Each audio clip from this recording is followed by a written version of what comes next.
has been a minute, I believe. This is 3 weeks now. This is the 4th week. It's been about a month since I've been on TyTy Takeaways. So I just want to take a few minutes to give some shout outs and some thank yous.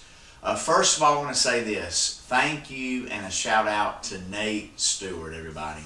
Nate is the cameraman behind the scenes. Nate is here week in and week out. No matter what his work week has been like, he's always running the camera.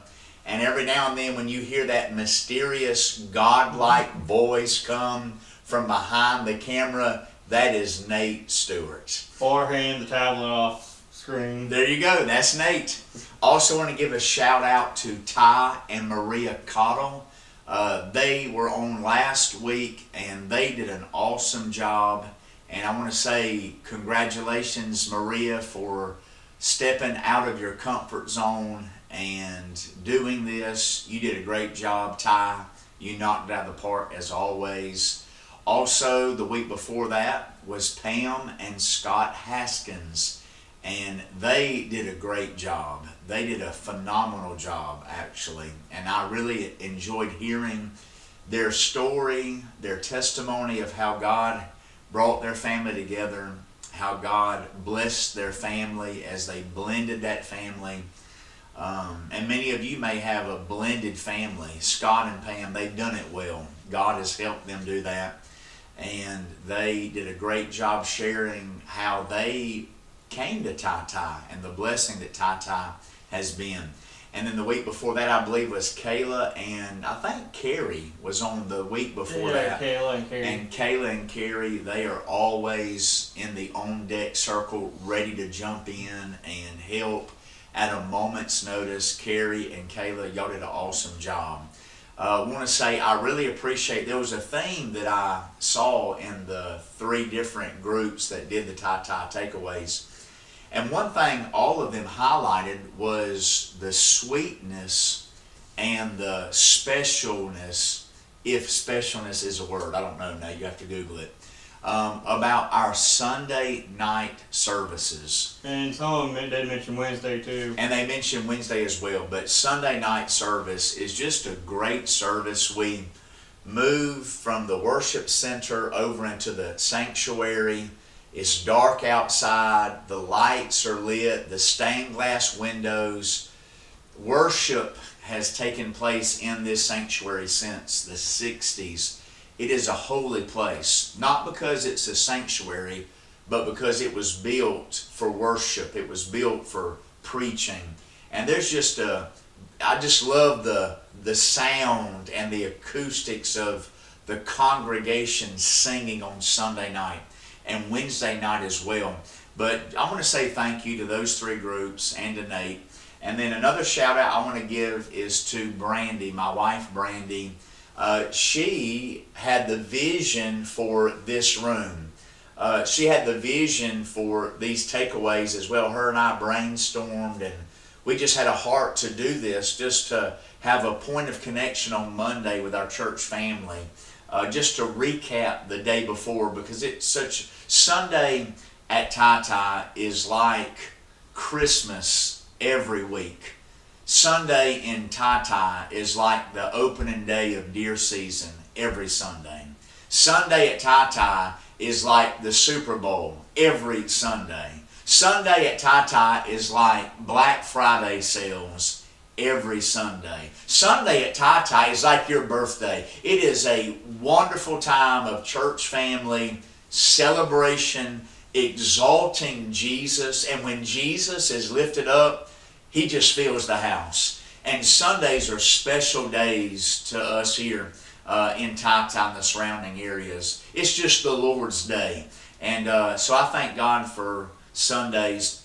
But Brandy had the vision for this studio to film TyTy Takeaways and other videos that will be coming, to be rolling out soon in the weeks ahead. But Brandy has not been able to come and broadcast from really where she had the vision. So a special shout out to Brandy. She's at home battling a cold now for the 2nd week, so y'all pray for her. And somebody else that they're not here, but they'll be a special guest soon. I just want to say we are so pleased here at TyTy First Baptist to have John and Valerie and Micah Ramsey with us. This past Sunday, yesterday, was John's first official Sunday with us at TyTy. John was able to call in today to his first staff meeting with the staff today. Valerie didn't make it down Sunday. She stayed at home with Micah. They're preparing to move down to southwest Georgia this week. I know Brother John will be here Wednesday night, and Lord willing, we'll get to see Valerie and Micah by Sunday. But we want to say welcome to John and Valerie and Micah. They are a sweet, godly addition to the special things that God is doing here at First Baptist TyTy. And I'm looking forward to learning and growing and serving alongside this sweet family. They're going to fit right in. And I want to say this to you as the church family. You love people. Keep loving them. Keep loving others. And God's blessing the work here.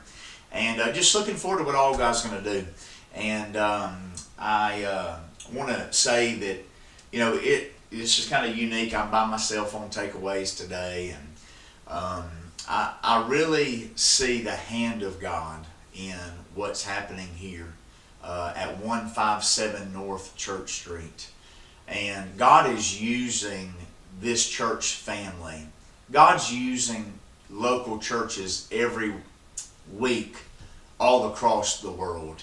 And we know that we're not doing what we do in a vacuum. There's churches and congregations and wonderful pastors and wonderful staffs and wonderful congregations. Every church is wonderful that belongs to Jesus. But God has called us here in this area to serve together at TyTy First.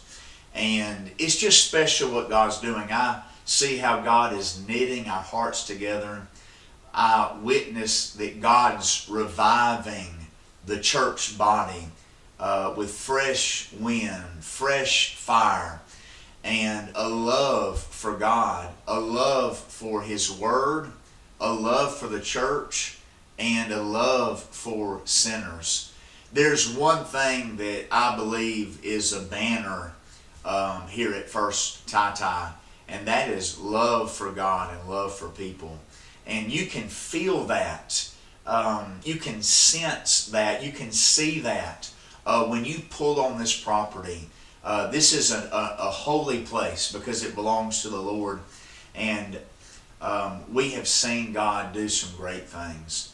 I'm going to repeat some things that you've heard the last few weeks.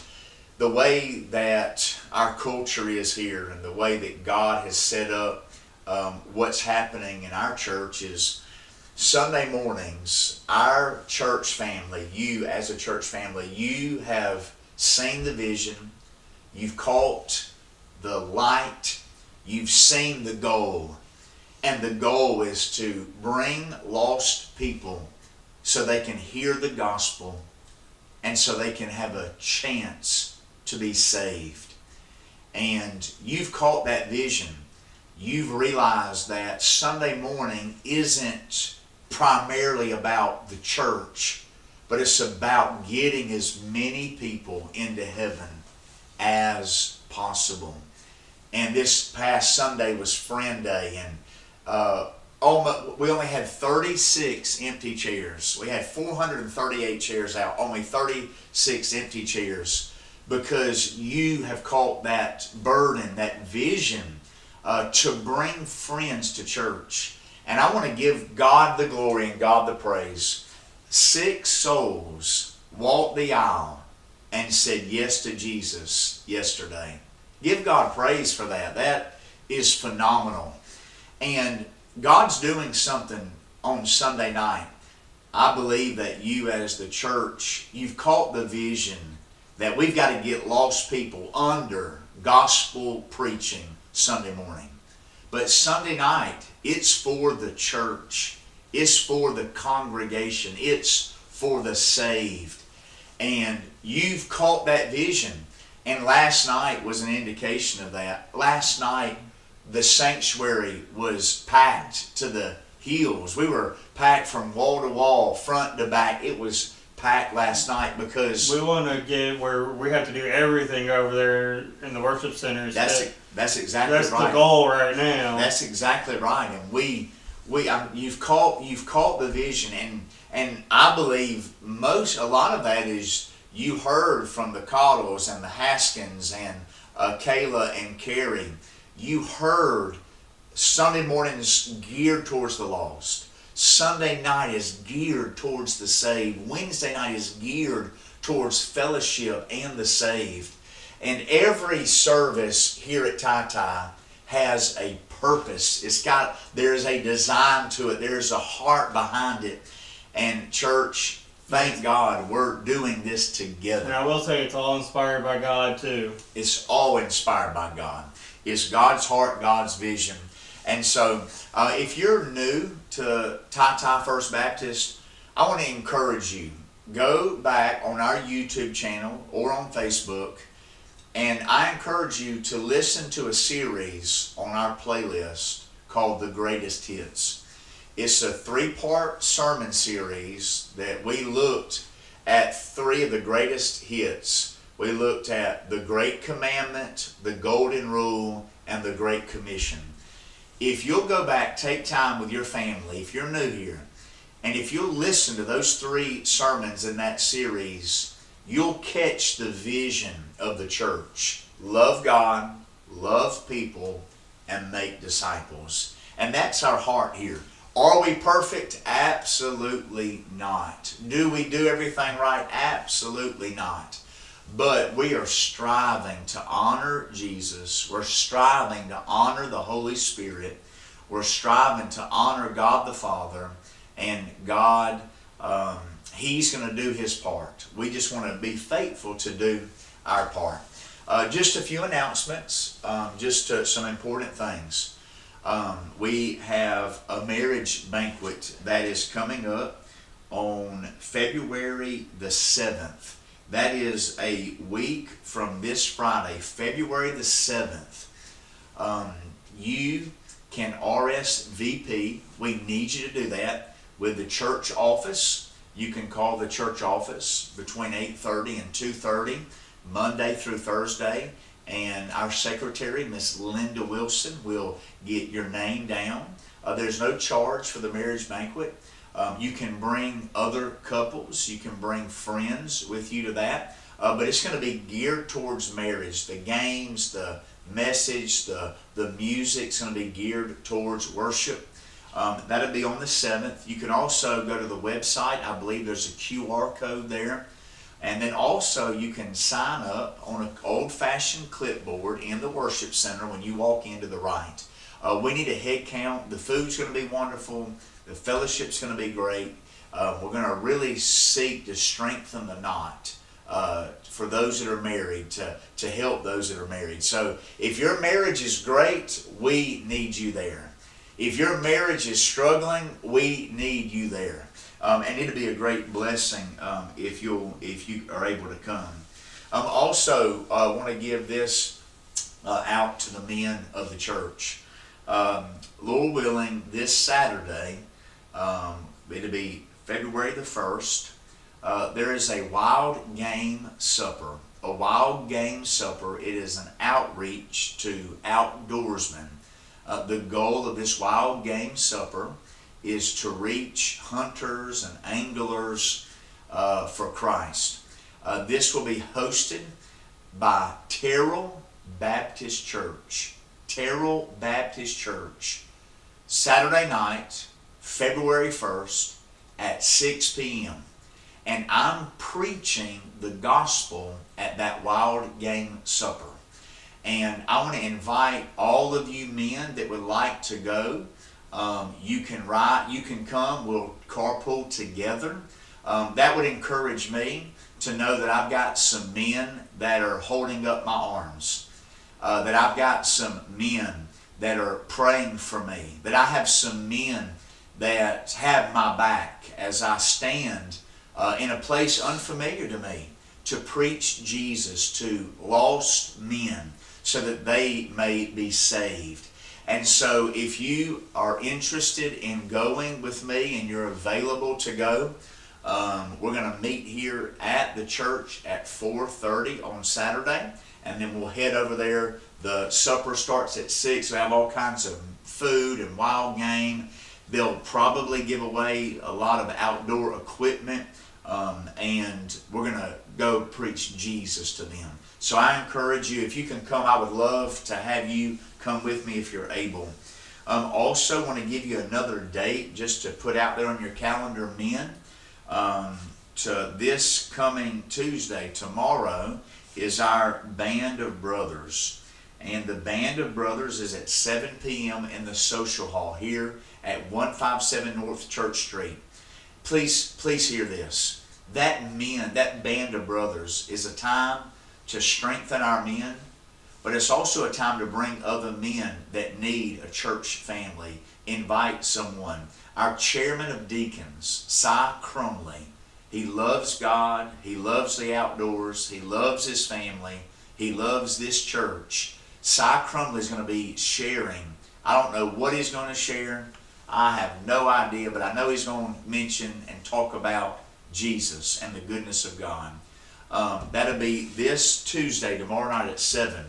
And I'll make these announcements again, but men, mark your calendars, March the 10th. March the 10th, I'm preaching a men's conference at Northside in Valdosta at Pastor Robbie Foster's church.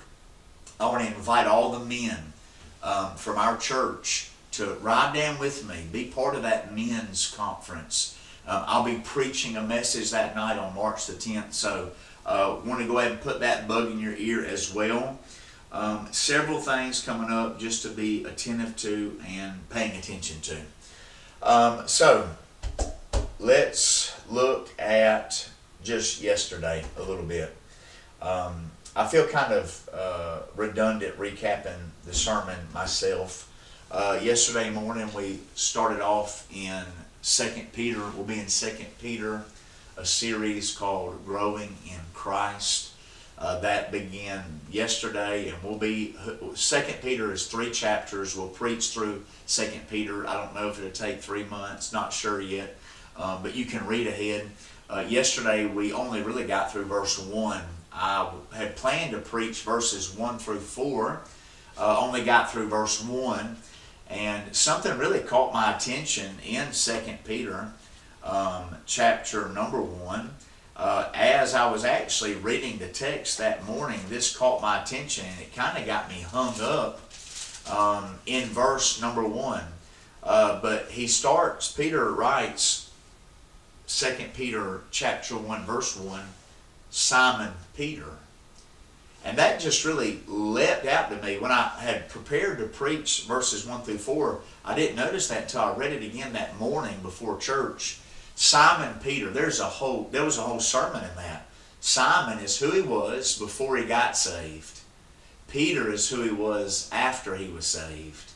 And Peter's telling us, this is who I used to be, and this is who I am now. And he was also reminding us that even though he's saved, he still has an old nature that he has to battle with. And I just got hung up in that, and just really was led, I believe, by the Lord to even touch on who I was before Christ and the difference that Jesus has made in my life. And I never can get over what Jesus has done for me. I'm so unworthy, and that's not just Christian talk. That's not church talk. I am so unworthy that Jesus would have come by my way. Before I met any of you sweet folks, before I ever met my wife, before I ever had my children, before I even knew God's people, I was walking a lonely road, a dark road. I had no idea which way I was going. I saw no hope. I had no light. I had no direction. And that is where Jesus found me. He found me wandering in darkness. He found me groping around in darkness. And he didn't have to do that. He could have passed me by and left me in that pit. He could have walked right on by and left me at River Mill Apartment Complex. That's where he met me, off Lexington Highway in Athens, Georgia, at River Mill Apartment Complex on the 3rd floor. I had no purpose in this life. And Jesus saw me, and he left the 99 and came to where I was. And he changed my life, and everything I have, I owe to Jesus. Everything I have in my life, I owe to Jesus. And if you subtract Jesus from John, I'm sunk. I'm nothing. I have nothing. And so if you look at the signature on this vessel, it's Jesus. And I owe Jesus everything. I love the song, he paid a debt that he did not owe, because I owed a debt that I could not pay. And I just love Jesus, and I appreciate Jesus, and I fail him in so many ways. I fail him in so many ways, but he is so faithful, and he's so true, and I thank Jesus for that. And those of you that know Jesus, you have that same testimony. You have that same presence and relationship with Jesus. And for those of you watching that don't know Jesus yet, I just want to say this. Trust Jesus today before it's everlasting too late. You don't know what is in store for you tomorrow. But while it's today, call on Jesus. And you can be saved. I didn't know how to pray. And I prayed a prayer similar to this. God, thank you for sending Jesus to die for me. Thank you for dying for my sin. And I want to give my life to you. Would you please save me? And y'all listen, that was March the 5th, 2002. And God saved me. And he's kept me all these years. And so I just shared a little bit of my story Sunday morning. Sunday night, again, was a great night. Church house was packed. There was so much excitement in the atmosphere, wasn't there? There was a buzz in the atmosphere during our fellowship time. Actually, if you go back and watch the Sunday night service, you'll notice at the beginning of the service, I could not even get everyone's attention to calm down. They were so happy and loud and fellowshipping, and that is a healthy sign. And then we let y'all fellowship and shake hands for a few minutes, and y'all made the rafters shake in the sanctuary just with the joy and the excitement. And I'm telling you this, I'm sharing this with you. If you've got a family member that's lost or struggling, if you've got a friend that doesn't know Jesus, I'm telling you, I would do everything I could to get them here to TyTy. Because this, as one of our deacons said, this is a portal to heaven. God is doing something with the gospel and changing people's lives. And again, don't misunderstand what I'm saying. God is working in every church all over the world. But this is just our church. And so we just want to give God praise for what he's doing here. And last night was a challenging message. We really looked at Paul and his farewell speech to Timothy. It's found in 2 Timothy. And we looked at chapter number 4. And we talked and I shared about how Paul was giving a farewell to Timothy. It's in 2 Timothy chapter number 4 and verse 6. He says, "For I am now ready to be offered, and the time of my departure is at hand." And we talked about the time of his departure, that Paul was ready. He had trusted Jesus. And in order to be ready, in order to confidently say you're ready to die, you have to come to the cross. You have to come to Calvary. You have to be washed in the blood of Jesus and forgiven of your sin and made righteous before you can be ready. But Paul didn't shy away from death. Death, its sting was removed by Jesus. Death is not a cul-de-sac. It's not a dead end. It's a hallway to heaven. And Paul didn't fear death, and he trusted the Lord. We spent some time looking at verse 7. I have fought a good fight. I have finished my course. I have kept the faith. And we talked about how Paul fought the world, the flesh, and the devil. We talked about how he finished his course. He was called to preach the gospel. He knew his call. And then also how he kept the faith. He didn't change. He didn't change his beliefs. He didn't change his doctrine. He didn't allow the culture, the pressure, the depression, the persecution to change his message. He stuck with the message of Jesus Christ. And then we talked about how we're really the treasure of his heart. The treasure of his heart was Jesus. Jesus was his treasure. He said that in one place he was kind of between a rock and a hard place. He wanted to go to heaven to be with Christ, which was far better.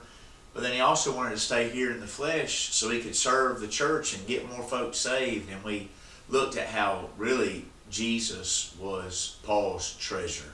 He treasured Christ, and he longed to honor Christ and serve Christ. So it was a great day all the way around. We had a wonderful, wonderful service, wonderful fellowship.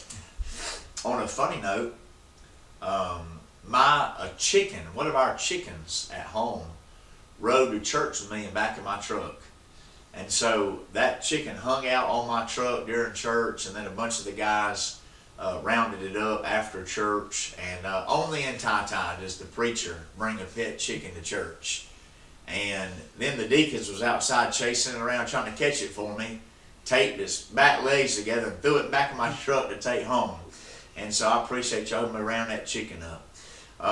But I just wanna encourage you. Never a dull moment in TyTy. Never a dull moment in TyTy. Hey, something neat too that we experienced here last week was all that snow. You know, I got 3.5 roughly at my house. Okay. Well, I think out on Sledge Road, somebody measured 6 1/4 inches. I know Cordell got almost 8. Almost 8 inches. That was pretty. You know, it's amazing. There's like a 1 in a century. Yep. President Trump got office a month later. Less than a month later, he fixed global warming. It snowed in Florida and South Georgia. And I just want to encourage you. Pray for your church family. Pray for my family. Pray for John and Valerie's family. Pray for Joel's family. Pray for Linda's family. That's your church staff. Miss Shonda, our custodian. Also want to encourage you, pray for your deacon families, your deacons and their wives. Pray for everyone in the church. That's right. Pray for all your deacons and their wives as they serve. Pray for Sunday school teachers. Pray for the bus drivers. Pray for the security team. Pray for our nursery workers. Pray for Miss Kayla and her family as she is our kids ministry director. Pray for those that mow the grass, those that sweep the floors, those that just every part, those that pray, those that attend, those that come, those that are curious, those that are cold-hearted. Just pray for every nook and every cranny of the ministry. And let's stay together in unity. Let's keep our eyes focused on Jesus. Let's cover each other in prayer and in love. And let's remember, love covers a multitude of sin. And I'm so thankful that I go to church with folks that cover and pray for each other. And it's just a great blessing. And so I pray you be blessed. I pray you enjoy your family, enjoy Jesus, enjoy the work of the ministry. It won't be very long.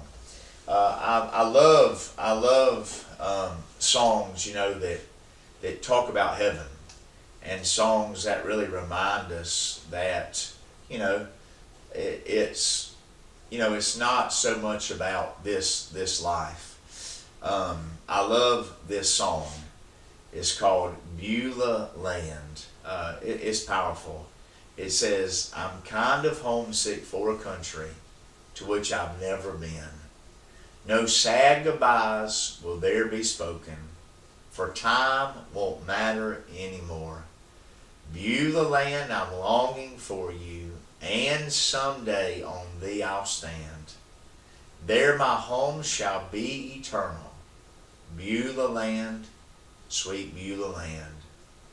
I'm looking now just across the river to where my faith shall end in sight.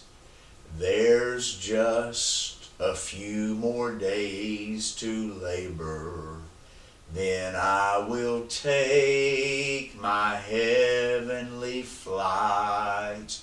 Beulah land, I'm longing for you, and someday on thee I'll stand. There my home shall be eternal. Beulah land, sweet Beulah land. And that's what I want to encourage you with. Just a few more weary days to labor. Nate, what you laughing at over there? I'm Brandy's comment Oh, on what you were doing oh. without her here. All right, well listen, God bless you. I love you.